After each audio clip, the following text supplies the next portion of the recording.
The week after President Donald Trump's inauguration, National Security Advisor Michael Flynn forwarded a memo written by a former business associate and told his staff to fashion it into a policy for Trump's approval, according to two people familiar with the exchange. The proposal, to develop a Marshall Plan of investment in the Middle East, was being pushed by a company that Flynn said he had advised during the 2016 campaign and transition. The firm was seeking to build nuclear power plants in the region. His advocacy for the project in the White House surprised some administration officials and raised concerns that Flynn had a conflict of interest. From August to December 2016, he said he served as an advisor to the company, IP3, reporting later on his disclosure forms that he ended his association with the firm just weeks before joining the administration. To push the idea in the first week of the administration without any policy process made no sense, said a person familiar with episode who, like others with knowledge of the incident, spoke on the condition of anonymity to describe internal discussions. It was a business proposal in the form of a policy paper. IP3 said in a statement that the memo did not make a specific request on behalf of the company. A top House Republican last month referred questions Democrats have raised about Flynn's involvement in the project to special counsel Robert Mueller.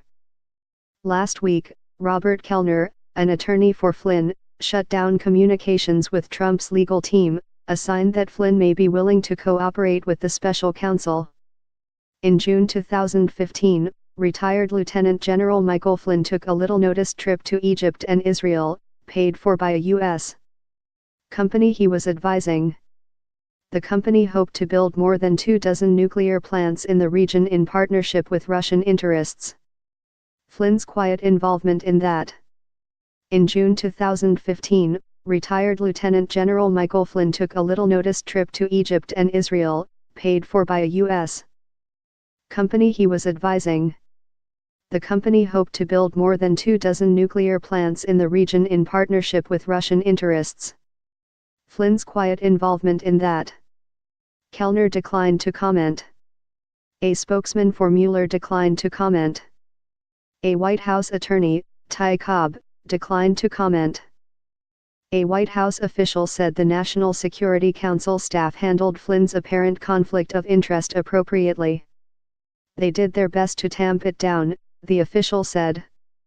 IP3 said in a statement that the company never paid Flynn and that he did not accept its offer to serve as an advisor, despite his statement on the disclosure form that he held such a role.